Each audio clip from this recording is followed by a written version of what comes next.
Swastiastu. Terima kasih atas waktu yang telah diberikan sehingga saya bisa meliterasi materi mengenai asal-usul nenek moyang bangsa Indonesia, walaupun saya meliterasi ini dengan cara online. Sebelum itu saya akan memperkenalkan diri terlebih dahulu. Perkenalkan, nama saya Nikuti Krisna dari kelas 10 IPS 1, nomor absen 28. Di sini saya akan membahas mengenai yang pertama, teori asal-usul nenek moyang, yang kedua, migrasi Melazoid, Deutero Melayu, dan Proto Melayu. Di mana teori asal-usul nenek moyang ada 4, yaitu yang pertama teori Yunan, yang kedua teori Nusantara, yang ketiga teori out of Afrika, yang keempat teori out of Taiwan. Teori Yunan. Menurut teori Yunan, asal-usul bangsa Indonesia berasal dari Yunan yang terletak di wilayah Tiongkok. Tokoh pendukung teori Yunan adalah Mo Ahli, R.H. Galdron, dan J.H. Cekron. Menurut Mo Ahli, bangsa Indonesia berasal dari daerah Mongol yang terdesak ke selatan oleh bangsa-bangsa yang lebih kuat. Adapun pendapat R.H. Galdron dan J.H. Cekron dalam teori Yunan, yaitu yang pertama, ditemukan kapak tua di wilayah Nusantara yang memiliki kemiripan dengan kapak tua yang ada di kawasan Asia Tengah. Yang kedua, ada bahasa Melayu yang berkembang di Nusantara memiliki kemiripan dengan bahasa Cham yang ada di Kamboja. Hal tersebut membuka kemungkinan bahwa penduduk di Kamboja berasal dari daratan Yunan dengan menyusuri Sungai Mekong. Yang kedua yaitu teori Nusantara. Menurut teori Nusantara, asal-usul bangsa Indonesia berasal dari Indonesia sendiri, bukan dari luar. Tokoh pendukung teori ini adalah Muhammad Yamin, Gorsi Keraf, dan J. Crawford. Adapun argumen yang mendasari teori Nusantara yaitu adanya kemungkinan bahwa orang Melayu adalah keturunan dari Homo soloensis dan Homo wajakensis. Adanya perbedaan bahasa antara bahasa Australasia yang berkembang di Nusantara dan bahasa Indonesia yang berkembang di Asia Tengah. Bahasa Melayu merupakan bahasa peradaban tinggi. Bahasa Melayu memang memiliki kesamaan dengan bahasa Cham atau Kamboja. Yang ketiga yaitu teori out of Taiwan. Menurut teori ini, bangsa yang ada di Nusantara berasal dari Taiwan. Tokoh pendukung teori ini adalah Harry Truman Simanjuntak. Dijelaskan bahwa dari keseluruhan bahasa yang dipergunakan, suku-suku di Nusantara memiliki rumpun yang sama, yaitu rumpun Australasia. Adapun yang keempat yaitu teori out of Afrika. Menurut teori ini, manusia modern yang hidup sekarang berasal dari Afrika. Lapisan teori ini pada dukungan ilmu genetika melalui penelitian DNA, mitokondria gen perempuan dan gen laki-laki.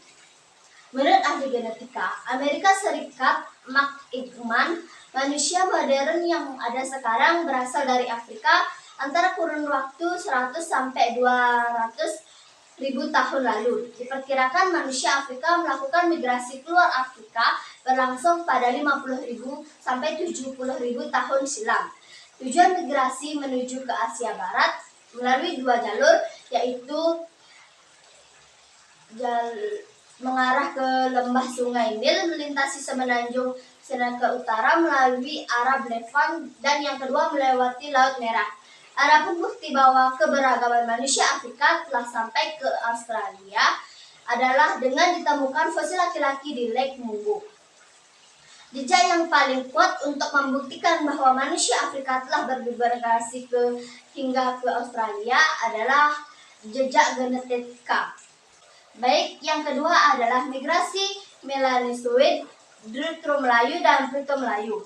Hasil kebudayaan Neolitikum berupa kapak persegi dan kapak lonjong.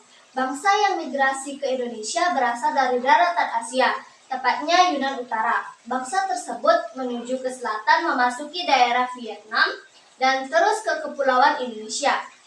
Berikut bangsa yang bermigrasi. A. Bangsa Melanesia atau Papua. Melanozoid merupakan rumpunan bangsa Melanozoid ras Mongoloid. Bangsa ini merupakan gelombang pertama yang bermigrasi ke Indonesia. B. Bangsa Melayu merupakan rumpun bangsa Australasia yang termasuk golongan ras Malayan, Mongoloid. Bangsa melakukan perpindahan ke Indonesia melalui 2 gelombang, yaitu gelombang pertama berlangsung sekitar tahun 2000 Masehi. Persebaran tersebut dimulai dari daratan Asia, dilanjutkan ke semenanjung Malaya, Indonesia, Vietnam, dan Formosa, serta Kepulauan Pasifik sampai Medangkat.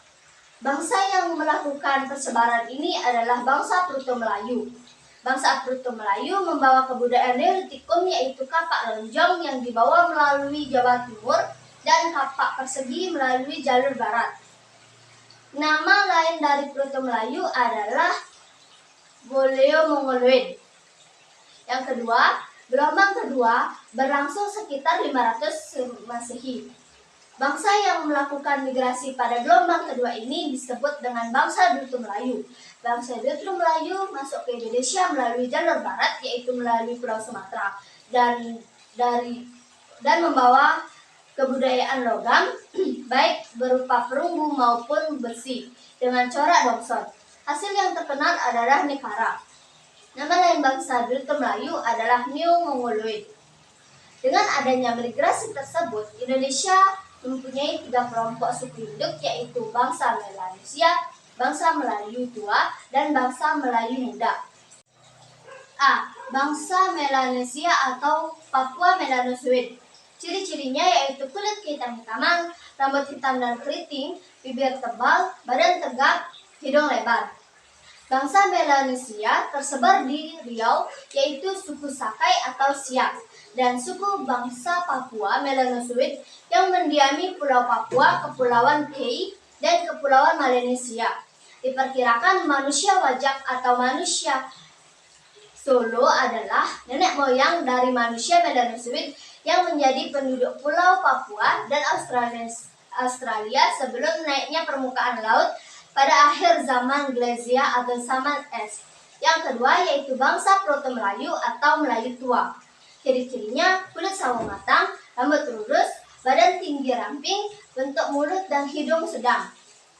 Bangsa Proto-Melayu menyebar di Sulawesi Selatan, yaitu suku Toraja, Lombok, suku Sasak, Kalimantan Tengah, suku Dayak, Sumatera Barat, suku Nias, Sumatera Utara, suku Batak, dan Sumatera Selatan, suku Kubu.